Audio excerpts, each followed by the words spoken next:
drunken poetry.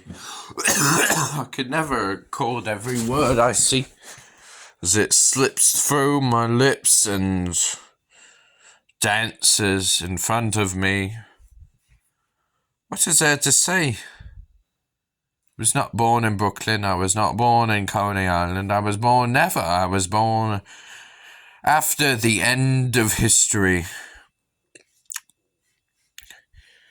which so often makes the illusion of consistency, of some would hazard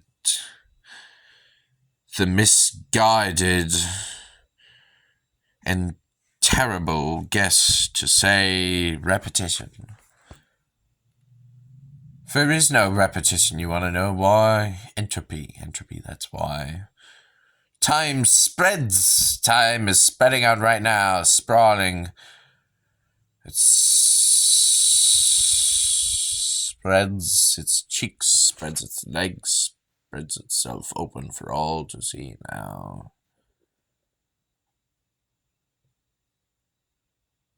Time dilates, twists itself into an unholy matrimony of poetry, antagony,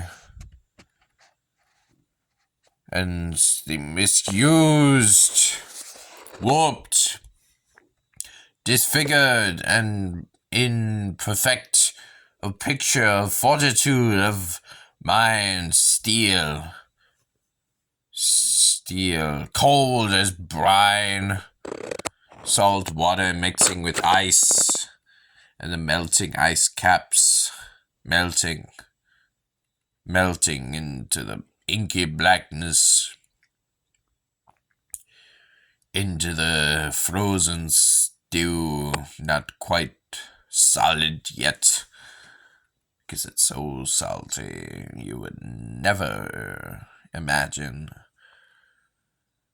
Never think that I would forget my words, the pictures from last week. Last week was last June, last year. The disease. I no longer fear that it is gotten in my head because it was there instead. It is my voice, it is my mind, it is in everywhere I find, every corner, crevice, cranny, nook. I read it in every book.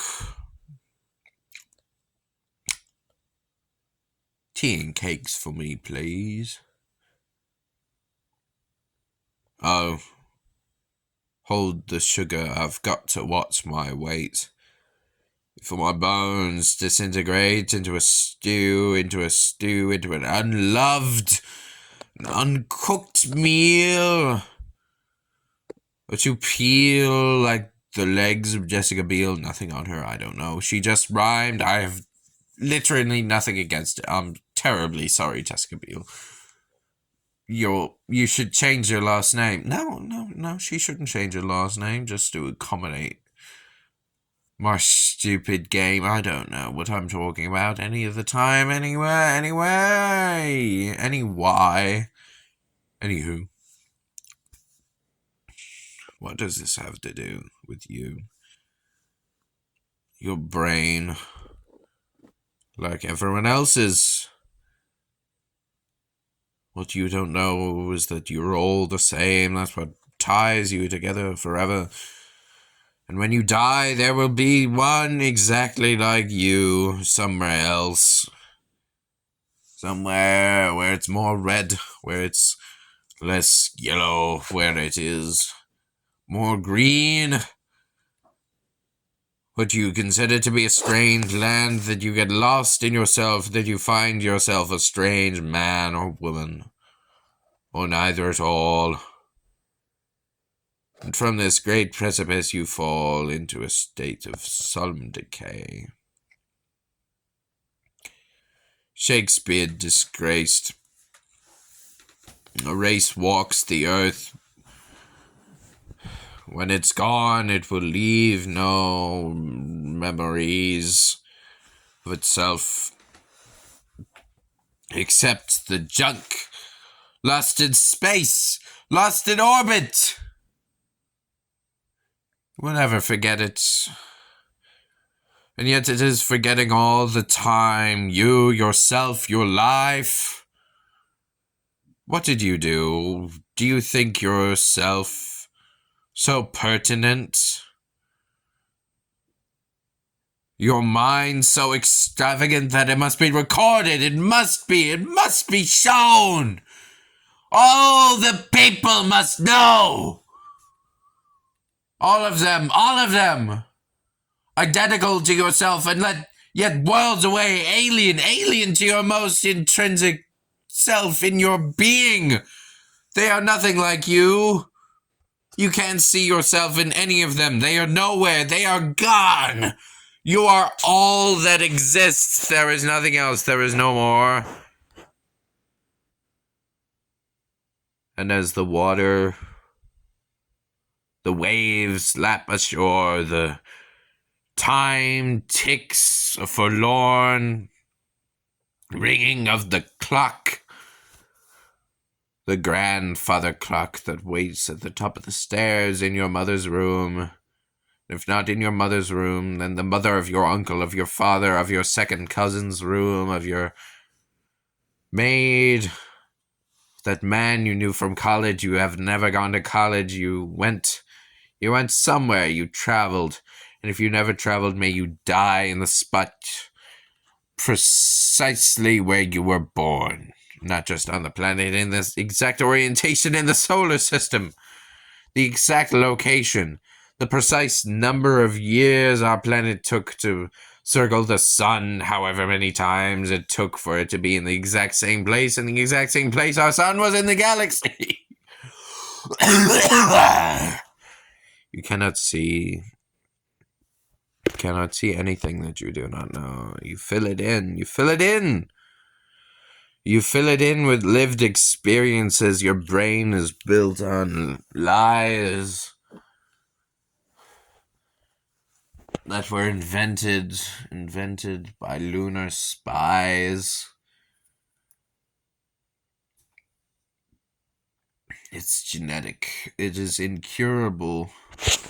The virtue of the human mind is indiscernible from the state of decay that finds our poor, sorry, sick, twisted, irreverent nation.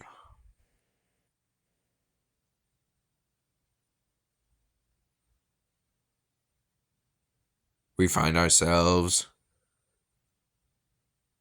in a fascistic theocracy. Death to democracy. Yet what other democratic nation we should find? The Republic of the Congo? Hell no. Who do they think they are, anyway? Abbott and Costello sing the praises of the nation that runs on maize and corn. Not a child born in the city of twinkling lights did ever dream of darker nights when they could see the stars. See Jupiter and the circle of Mars gleaming in the blackness, and not fall up, fall out, fall down below the ground, below the stars, into the deep.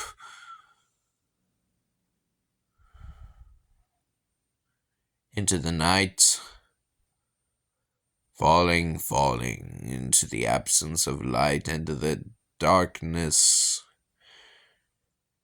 into the spite that claims the souls of those not too bright, and those brighter still. It has no effect. This state of ill that claims the minds, the brains, the bodies, the chemical compounds that drive us all. There is no soul.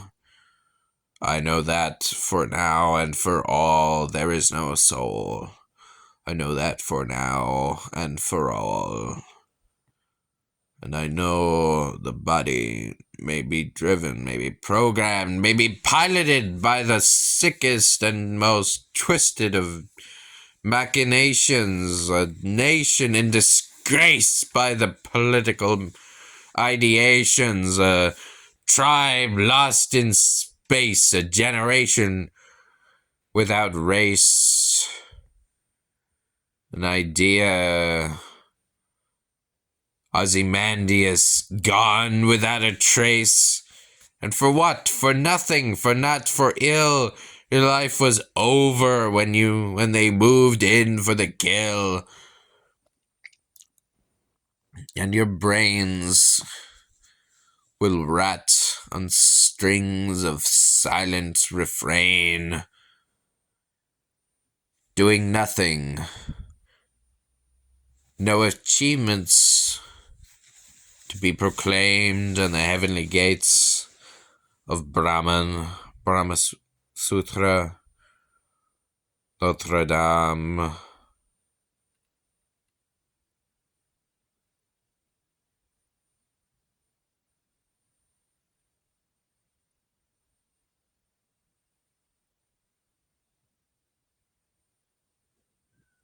Yet into the deep.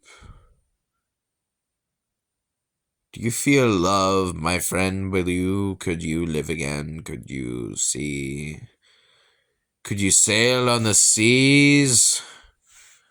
Could you soar above the trees?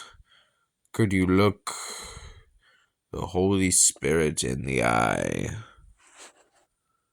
Could you savor these last moments before you kick the bucket? Could you end your life on a sultry reprise?